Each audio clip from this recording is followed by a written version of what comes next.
Well, thank you very much. I'm absolutely amazed at the size of the audience, given the fact that we've had a number of sessions here on trade already. I've taught international trade and trade policy for 65 years, starting with my PhD dissertation and so on. And there's always some excitement from time to time, but nothing like this. And I think it's a very kind of disappointing that we would get back to these kinds of issues at this stage of the game, given the progress that had been made over many years. I think the issues that are currently being debated in many ways are off track. With respect to trade, we've got robust theory. We have a long history in terms of the impact of trade, and both positive and negative. We've had a lot of policies that have been applied, including regional trade pacts, as well as most favored nation, global trade developments, and so forth. And it all seems to have been forgotten in the current debate, especially by the general public. So I think it's important to reinvigorate that discussion, identify what we know in terms of the empirical impacts as well as the theoretical foundations, and maybe relearn some of the things that we've learned the hard way over the years. So we have three really expert speakers on this topic from different dimensions. You have their resumes in the materials. Pushan Dutt from INSEAD, Wendy Cutler from the Asia Society, and Chloe from the Council on Foreign Relations. And they're involved both in the underlying hard concepts as well as the applications in the real world of politics. So I think we've agreed to start with Professor Dutt, since he has a slideshow that he'd like to present, and then we'll go to the other two speakers. Pushan? Thank you, Ingo. Thank you, everyone, for being here. I'm Pushan Dutt. I'm a professor of economics and political science at INSEAD. I have 10 minutes, and since I'm at a business school, I cannot talk without slides, so I'm going to show you a little bit of slides and a bit of data. Okay, so here I'm showing you something which is called a Trade Policy Uncertainty Index, which is for South Korea. So essentially what it does is that it looks at media, and sort of looks at news on trade policy, but those articles also have things like volatility, risk, uncertainty, etc. in it. So what you can see that there are a few spikes in the data, and the spikes essentially are during crisis. Okay, so the first one was during the Asian financial crisis, the second was global financial crisis, the third one was around the protests during KORUS, the Korea-U.S. Free Trade Agreement, and of course a big spike around COVID. But of course the biggest spike that we see is today, which is when the Trump administration comes into power. Keep in mind that this data actually is a little bit, it stops at around January of 2025. But if I overlay this with the Trade Policy Uncertainty Index in the US, and at that point in time you suddenly can't see South Korea, okay? And you see that the Trump's administration incoming spike in uncertainty is unlike anything that we've seen ever, okay? So as Ingo was saying, that we now seem to be destined to relearn a bunch of things about how important trade is and how trade sort of generates benefits for all of us. Now, it's important to understand that this time the trade war sparked by the Trump administration is different from the one that happened around 2018, 2019. There it was more targeted. The tariffs were essentially targeted towards China and particular sectors. They were phased in over 2 years, so businesses, supply chains had time to react to it. They were telegraphed well in advance because there was a lot of meetings and negotiations which were happening. And of course, this led to a lot of rerouting of exports. Vietnam, Mexico, Thailand were the ones who benefited a lot from investments, actually. The China Plus One strategy, which is setting up your supply chain outside of China, but in other countries. The last thing that happened was that the dollar sort of strengthened, which is what usually happens, which is what theory sort of predicts. In Trump 2.0, these things are very different. The tariffs are very broad. Okay, they're coming in faster. There's a start-stop nature to it, so they tend to be very volatile, which makes it much harder, not only for countries, but also for businesses to prepare for it. The rerouting of exports will probably happen, but right now, companies are not shifting their supply chains massively just because of the sheer volatility of tariffs. And this time what has happened is that the dollar is actually weakening because financial markets have concerns about the US dollar, about US treasuries, more to do with macro issues, but also to do with trade issues. Now, there's a very famous Italian economist, a long time ago, he divided the world into these 4 quadrants, and I'm going to use a little bit of mapping to talk about, how trade theorists, trade economists think about trade. So on the top right quadrant, we have where, the US benefits from free trade and other countries benefit as well. There's a lot of research showing that, all countries have benefited. So this was what the regime under the WTO was, where all countries sort of gradually and some of them swiftly brought their trade barriers down. Below that is something, so you can think of that as the intelligent quadrant or the win-win quadrant. Below that is the bandit quadrant. Okay, so the bandit quadrant happens where there is a bandit this is a pure transfer from one party to the other. This is what the US is doing today. So the US has a lot of buyer power because it's a large market, and by imposing tariffs, it can actually drive world prices down, and therefore, the exporters lose and the US as the importer sort of gains. Bottom left is what is called the stupid quadrant, which is, everybody sort of loses from it. And this is what would happen if there is a trade war between, 2 large economies like the US and China, or the US and European Union. Similarly, a small country like South Korea, Singapore, for them free trade tends to be optimal. So even if they are faced with high tariffs, they should not be actually retaliating. And finally, top left is the hapless quadrant, where the US imposes tariffs on things like aluminum and steel, which actually hurts its own competitiveness because it raises the cost of its inputs. Keep in mind, about 50% of US imports are what are called intermediate inputs, which is buying goods which go into the production of other things. And here tariffs on steel, aluminum, these are actually going to make US businesses, not just in the US, but worldwide, actually less competitive. Now, very quickly, what are some of the strategies that countries have adopted? On the bottom left is something called the acceptance strategy. So that would be Cambodia, Thailand, Laos. They've all been hit with, anywhere between 10 to 20% tariffs, and they've actually not said anything.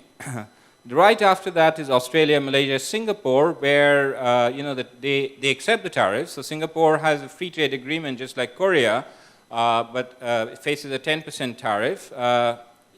So here, what the politicians have done is they've not retaliated. They have, lodged certain protests and policy speeches, etc. The UK and the EU are essentially trying to flatter Trump a lot, okay, because this is something Trump deeply believes in, and also to give sort of marginal concessions. This is still a work in progress. Japan, South Korea, Vietnam have given large concessions, not just on tariffs, but also on investments. It is not clear how this will be implemented and whether these investment promises are actually credible.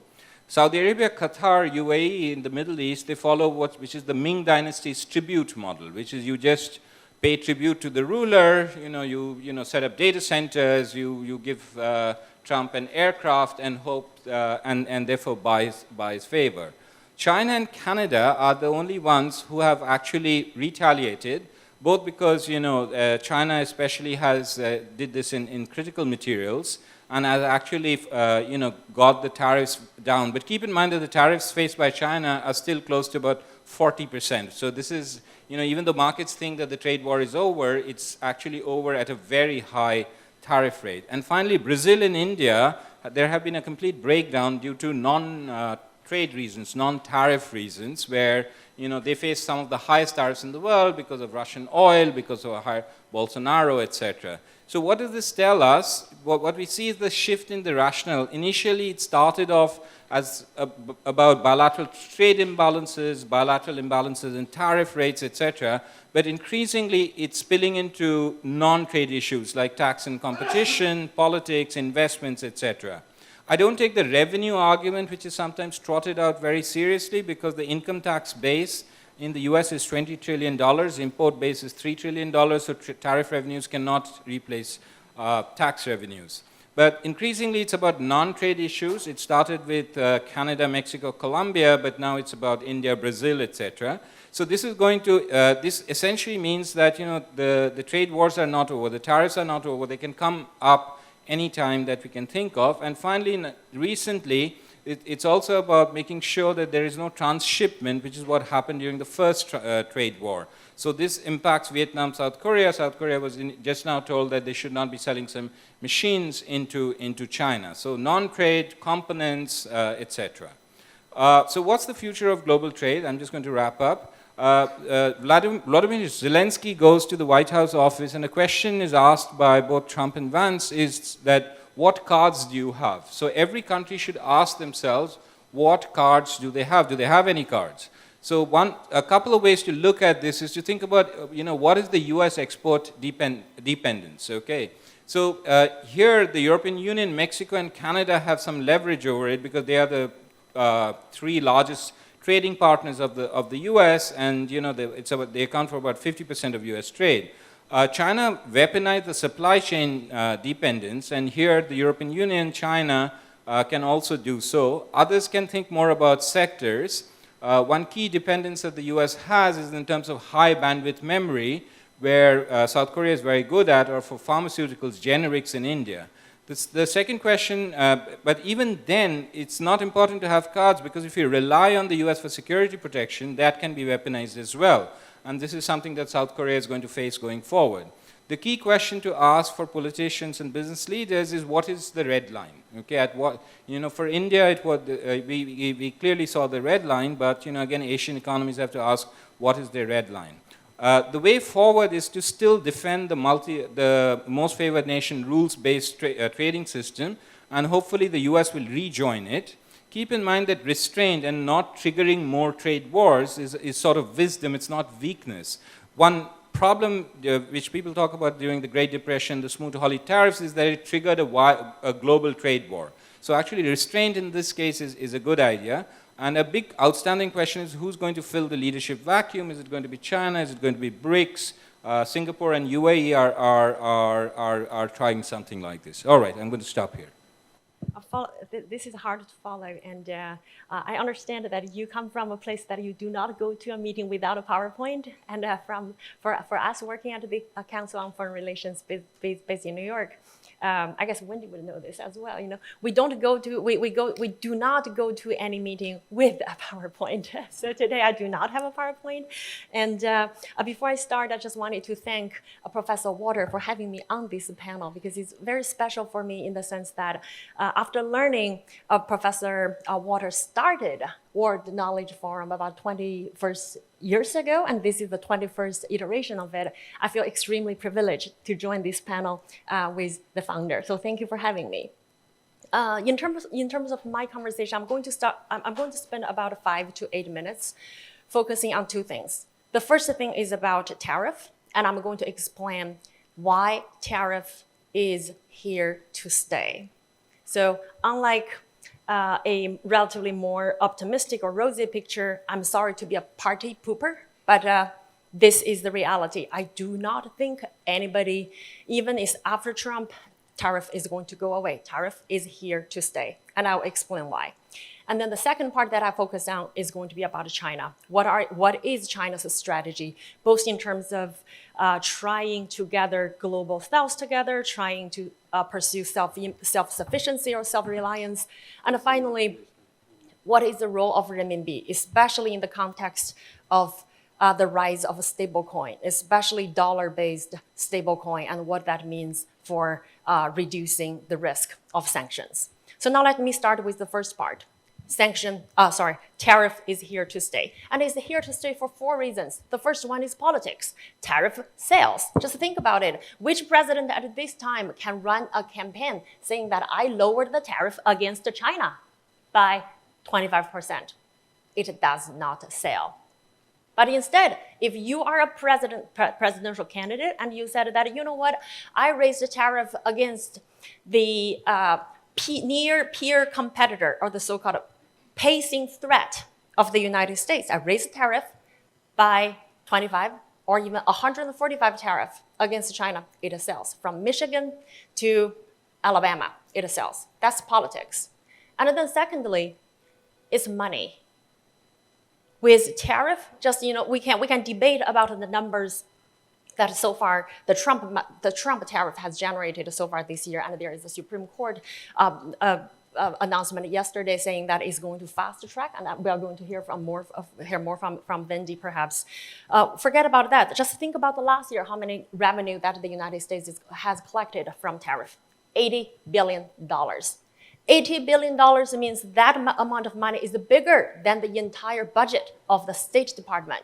It's not going to go away. That's money. Now with politics, with money, the third element of why it's not going to go away is vested interest. This is exactly why the United States today still has sugar tax introduced back in the 1930s. It has this so-called chicken tax. It's not a tax against the chicken, it's tax against European imported trucks. It was introduced in the 1960s. Things like this still exist today. It's vested interest. Once introduced, there will be a lot of vested interest lobbies, hence it's not going to go away. And the fourth, which relates to what you hear earlier from Professor, related to security or over interdependence, and the lessons that multinationals learned, as well as countries, governments learned from COVID, is also about resilience. So you do not want to be overly dependent on one particular country, especially this country is neither your friends, but more importantly, perhaps is perceived as your security threat. And then on top of that, multinationals want resilience, supply chain resilience. So a lot of these reasons, the 4 above reasons, politics, security, money, vested interest, and security, basically means tariff is not going to go away. Now, where does China fit this? So broadly speaking, China has 3 cards to play. The first one is Global South. Exactly as what was going on last week in Beijing, the Shanghai Cooperation Organization, the gathering in Beijing, and earlier this week, President Xi Jinping's appearance or address on the virtual BRICS call. China is rebranding itself very much in the same category of developing countries, global south, in the same category that's been from a country like China to South Africa, Brazil, and India. Now, you might think that organizations like SCO, like BRICS, they do not matter much. And in fact, that kind of impression is no longer relevant. Not only they matter both quantitatively and qualitatively. Think about SCO, for example. SCO is the largest regional multinational organization. And on top of that, SCO, in terms of numbers of active military, is bigger than NATO. So from that point of view, SCO as a security organization, exactly how SCO was established, it matters today. Especially after China showed out its nuclear triad just last week.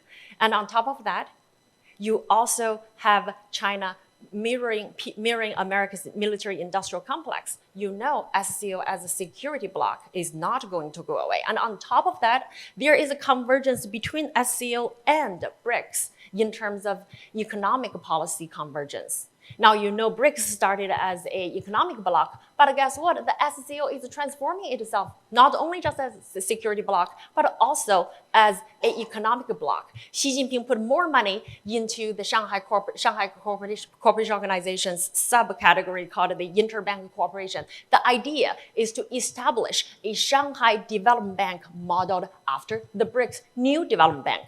Now, policy convergence here is very important in terms of pursuing a shared goal. of reducing their dependence on the US-led global economic, trade, and financial system, and most importantly, to reduce their vulnerabilities to financial sanctions executed by American banks, financial institutions, because the privilege of the US dollar. Now, this is very much related to the last part, the role of the renminbi. Now, you think about the role of renminbi, yes, indeed, in terms of the international financial transactions, you look at the SWIFT tracker, at most it was less than 5%. And that increases because of Russians' use of renminbi, because Russia was sanctioned and Russian banks couldn't have access to US dollar. But through SCO, Shanghai Cooperation Organization, through BRICS countries, China could achieve two things. On the one hand, try to scale up the renminbi-based international financial system that China has been deploying since 2015. And on top of that, the PBOC, the People's Bank of China, has signed over 30 central bank swap agreements. That is going to facilitate China's trade and investment with a lot of these countries. And guess what? China is already the largest trading partner with over 120 countries in the world. So even if you put all these geopolitical motivations aside, simply for the risk of mitigating currency or exchange risk for currency stability purposes, countries would want to use renminbi as a means of exchange. Now, where does this fit in terms of digital currency and this transformation? You started to see China transformed, the Chinese policymakers transformed from being extremely anti-digital currency to learn and experiment in the case of Hong Kong. And this all happened after the Genius Act. The Genius Act basically reduced the barrier of one-to-one peg, stabilized the dollar-backed stablecoin. Now, this is going to introduce perhaps one of the single biggest threat to China's financial security, which is the retrenchment of dollar-based global financial system facilitated by dollar-backed stablecoin. Now, the road for China going forward is going to scale up a lot of these existing renminbi-based financial institutions through Global South, using institutions like Shanghai Cooperation Organization and BRICS, as well as the financial institutions around it, and then try to experiment the blockchain-based, highly monitored new financial tools. And that is going to give China a lot of attraction among the Global South, who tend to prefer stronger monitor of financial cross-border capital flows. And I'll stop it here, pass it to Wendy. Well, thank you very much. It's really my pleasure to be here. I'm always intimidated when I'm on a panel with three professors. I'm not a professor. I'm a practitioner, having worked on trade for the US government for about 40 years. I think one of the highlights of my career was working on the US-Korea Free Trade Agreement. Now, I think, in many ways, the FTA is in a rear view mirror, but I would argue it's still important to keep in place that beyond tariffs, it offers many other benefits for both countries. I thought over the next 5 to 10 minutes, I would just share my views on a number of things. Number one, very quickly, the evolution of US trade policy, because many people think that Donald Trump just overnight changed US trade policy, and nothing is further from the truth. These pressures were building up over many years, and I witnessed that firsthand. Second, I'd like to offer just some observations on the Trump trade policy over the past 5 to 7 months, and then conclude with some things that are worth watching over the coming months.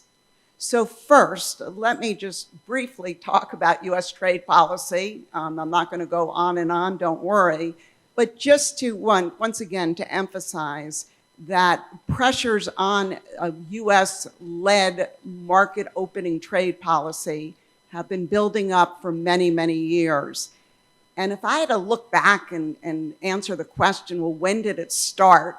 I think for me, what really shook me was watching the debate among presidential candidates on NAFTA in the 90s, when Ross Perot, and I don't know if any of you even remember him, but he was the guy who talked about that sucking sound of all the US jobs going to Mexico under NAFTA. And that's when it started, and the pressure was on people like me to ensure that our trade agreements were more than just tariff agreements or agreements that dealt with border measures, but that could be expanded to worker and environmental commitments. And even there, we started off with non-binding side letters, and then ultimately these commitments became an integral part of FTAs subject to dispute settlement. We also strengthened our domestic laws, including anti-dumping and countervailing duty statutes, to deal with an increase of unfair imports into the United States. And we pursued many other policies, including in the TPP, for the first time devising a chapter on state-owned enterprises, the idea being that private companies are not on an equal footing when they compete with state-owned and state-influenced companies. So if Ross Perot kind of started all this, in many ways, the TPP debate kind of ended it. And I pride myself in that, and this was a coincidence, but that I left USTR a few days after TPP was concluded. So I like to think I left the government on a very high point in US trade policy. And since then, I mean, as we all know, the US withdrew from TPP and now has even moved in other ways that the other speakers have mentioned. Maybe then I could just turn briefly to the Trump trade policy and just offer some observations. Because when I first heard about all of these tariffs that were coming, I expected more pushback from our trading partners. We were clearly violating not only our WTO commitments, but our FTA commitments. We were asking countries to, basically throw out those agreements and to not only unilaterally reduce their tariffs for the United States, violating their WTO commitments, but also to increase just very substantial amounts of investments in the United States, make mega billion-dollar purchases of US goods, and so forth. And so what we have seen so far, and again, I will admit this is a work in progress, and I, for one, think we're going to be living in this tariff world for the next 3.5 years, so this is far from over. But what have we seen? We've seen basically our major trading partners and some other partners conclude one-way deals with the United States. The other countries, for the most part, achieved very little in return, except for maybe getting lower tariffs or getting some product exceptions. Second, we did not see countries uniting among themselves against the United States. In many ways, it was kind of every man, every woman for itself, because everyone had different equities in not only in the US market, but in our security relationship and other aspects of our bilateral engagement. We also saw countries violating their WTO obligations, particularly the most favored nation clause. And for me in particular, I was shocked that the European Union would go ahead and do this. And I'm watching with some bit of amusement as the EU tries to sell their agreement with the US to their parliament. They're basically trying to say, well, wait a second, this is kind of just the first step in our trade agreement with the United States. We're going to be moving to a broader, more comprehensive negotiation, and maybe this will then all be justified by Article 24 of the WTO. I find that hard to believe, but if that works for them in terms of selling their agreement to their parliament, then I'm okay with it. Our partners also watched what others were doing, okay? And so once Japan concluded a deal, for example, then it became very important for Korea to conclude a deal on the same terms, and that happened. Once Vietnam concluded a deal with a 20% tariff, other ASEAN countries then rushed to Washington wanting to get a similar deal, and even most of them got a tariff 1 percentage point lower than Vietnam, you could argue, giving them a competitive edge. And then finally, I would just say that our partners at the same time, while they've concluded these agreements with the United States, they are not standing still.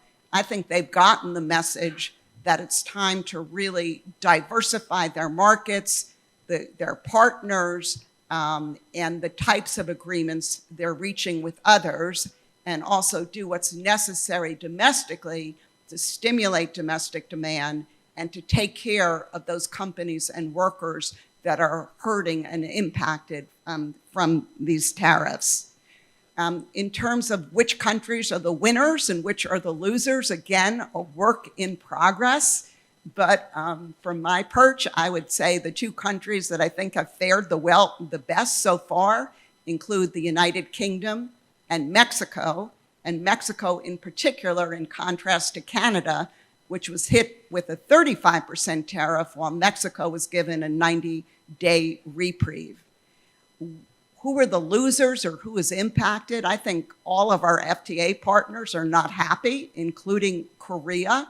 It was mentioned earlier that Australia and Singapore, who actually have trade surpluses with the United States and a free trade agreement, were assigned tariffs of 10%.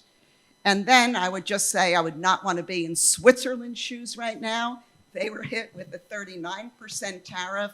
No one really understands why, except the rumor is there was a bad phone call between Trump and the Swiss leader, but hopefully over time that tariff will be reduced.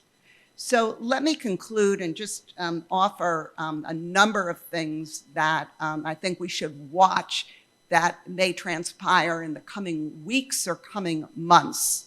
First, there is going to be a real push not only to conclude the trade deals that haven't been concluded, but also to memorialize these agreements in writing. And you know, we've seen joint statements, we've seen memoranda of understanding, but my understanding is that there are detailed negotiations going on with many of our trading partners to make these deals look more like trade agreements, with more details. Second, we should all be paying attention to the legal challenges to the president's use of IEEPA, the International Economic Emergencies Powers Act. Just today in Washington, the Supreme Court said that it will hear arguments for and against the use of IEEPA in early November. And my understanding is this could lead to some kind of Supreme Court decision probably early next year. But I would caution everyone that the administration has a plan B in case the IEEPA tariffs, in the case that IEEPA is viewed as not a valid legal tool for imposing tariffs. There are many other laws that allow the president to impose tariffs in the United States. Many of them require more procedural steps to be taken, including public consultation and reports, etc.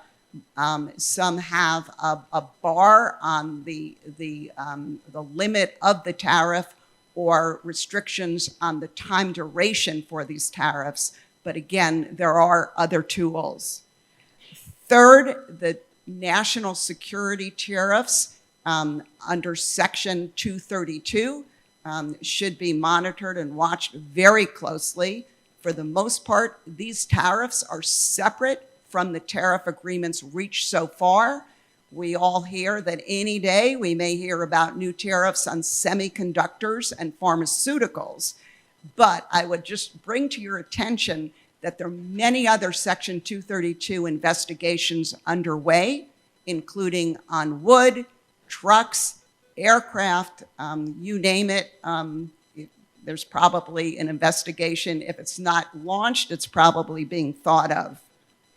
4, in the agreements reached so far, there's no dispute settlement mechanism with an impartial panel. Basically, the United States is going to judge for itself whether our partners are living up to these agreements or if they aren't. And in the case that the view is that they are not adequately implementing their commitments, the U.S. reserves the right to reimpose tariffs. 5th, what I would watch very carefully also is this elusive 40% transshipment tariff we've heard about in the Vietnam agreement, but in other agreements as well. And in particular, what are the rules of origin for that 40% tariff? And the rumor in Washington is that that is going to include a limit, the tariffs will include a limit on Chinese content in products that could qualify for the lower tariff. 6, we need to watch U.S. China trade negotiations or trade agreement. I'm not going to go into more detail there. I think that could be the subject of another panel. And then the final 2 things I would watch is the commencement of the review of the U.S. Canada-Mexico agreement, the USMCA review.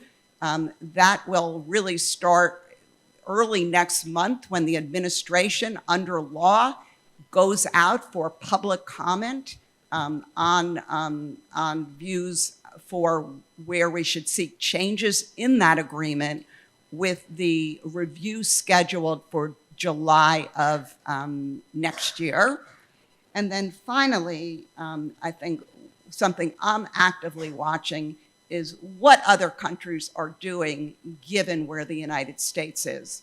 And we are seeing an increase in activity of trade agreements, of other cooperation agreements, of sectoral agreements, and other initiatives between countries as they seek to reduce their dependence on the United States and seek other markets. So let me stop there. I think I went on for way too long.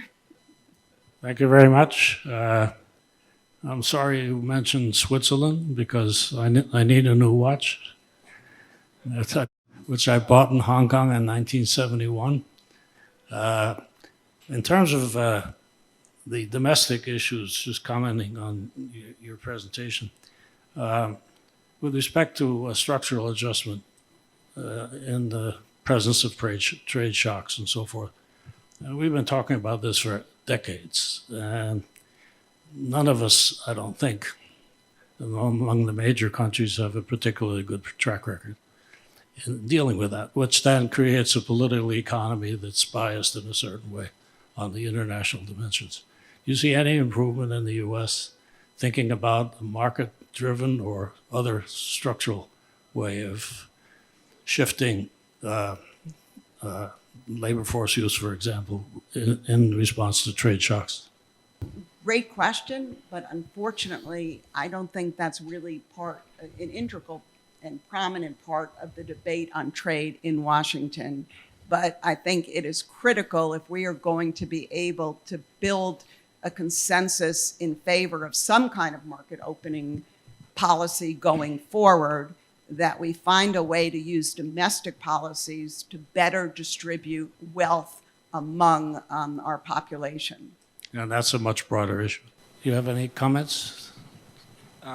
So, trade economists have always known that, trade has winners and losers, but it still expands the size of the pie, and it is incumbent on governments to make sure that the losers are compensated, right? But essentially this never happens, which of course creates a lot of anti-trade sentiment. So even if you look at the famous papers on the China shock, which I think, Wendy, you briefly mentioned, NAFTA was a version of that. It was a different kind of shock that trade sort of leads to losses of jobs. What it turns out that you lose far more jobs through changes in technology and automation than you do through trade. The problem is that trade shocks in the US tend to be geographically concentrated in certain geographic areas, in certain sectors. And because of the peculiarities of the US political system, this actually leads to more polarization, and more extreme populist politicians rising to the fore. Ross Perot was like the canary in the gold mine, which eventually led to Trump. But at the same time, it's important to understand that the WTO has managed to bring tariffs down over time. It's a very painful process. That's why most countries have gone the preferential trading arrangement route. But it has still been good for every country in the world, right? And it is contingent on politicians to actually explain to their population that staying between the WTO rules is actually good for the country, and that they will help the losers from more liberalized trade. Zoe, do you have a comment from China? I guess in terms of the labor aspect, dimension, we do see different signals. On the one hand, as an immigrant and as a lot of my Korean students at Columbia, I do see a cracking down on immigration and more tightening on immigration policies is inflationary by definition. But then on the other hand, we also see a lot of this huge drive for AI. So it's there are different signals. But then broadly, just in terms of the different varieties of policy mix, the trend of American inflation, I think that is the biggest enigma. I'm not trying to explain why there is not a huge jump in inflation. To your earlier point, economic 101 seems to suggest that with tariff and inflation is going to go up, consumers are going to bear all the cost.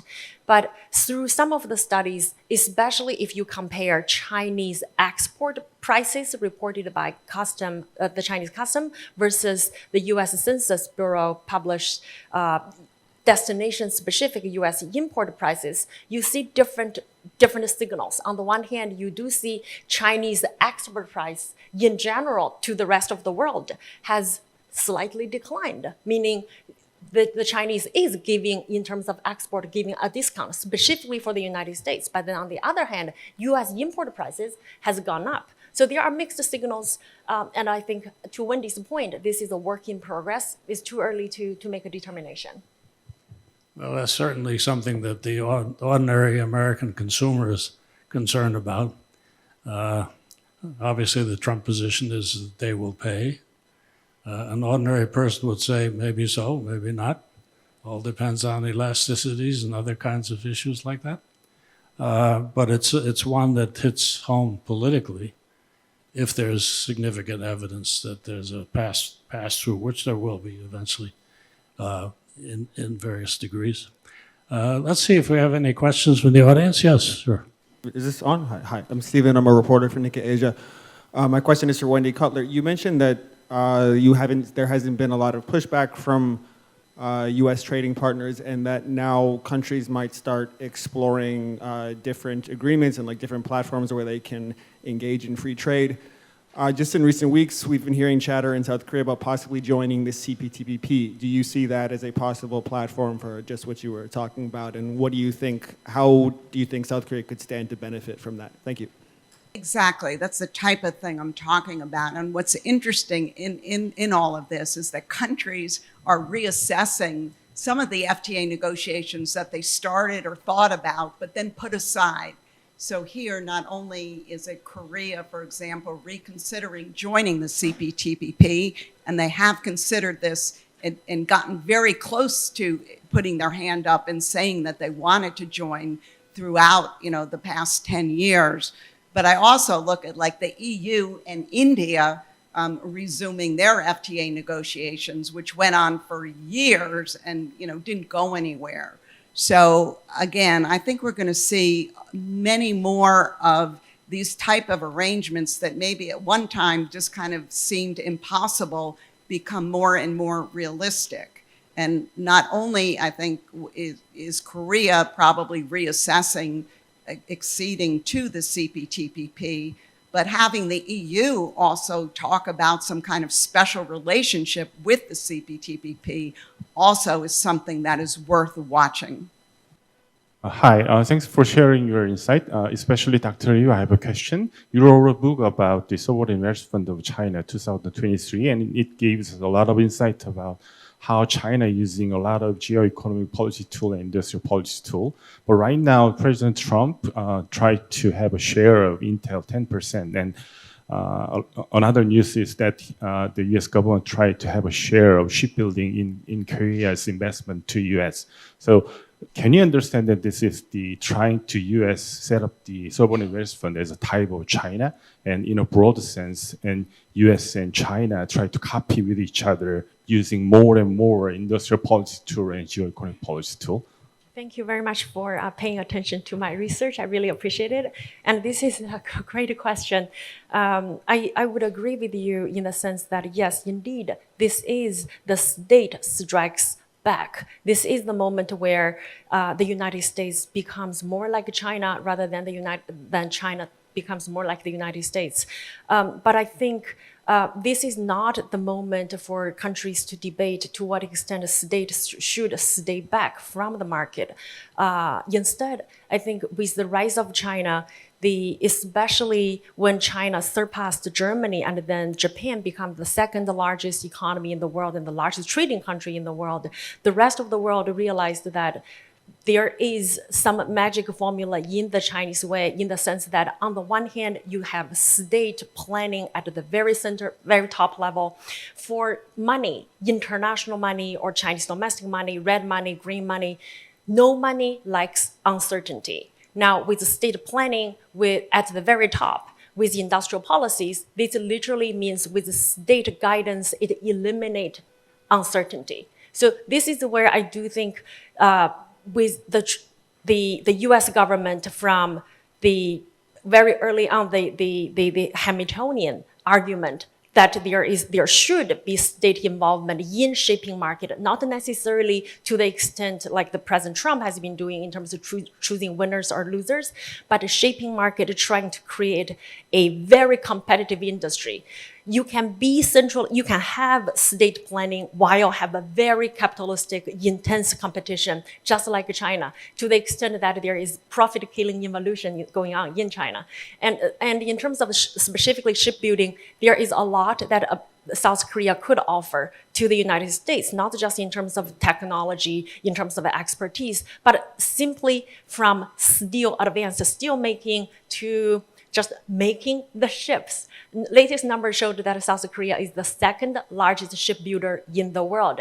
And guess what? By the time of 2009, major Chinese shipbuilders was on the verge of bankruptcy. So from that perspective, stronger US, Japan, and Korea, this trilateral alliance would bring a lot to the table, especially I think the financial instrument is already there. Korea Import-Export Bank and the US DFC has a specific memorandum of understanding. So those instruments are there. Thank you for your question. Thank you. I see a bunch of numbers down there, and they're all zeros. So that means the session is now timed out. Thank you very much to the panel. I think it's a very interesting discussion and a lot of detailed, but also a lot of general principles that have been discussed. Thank you.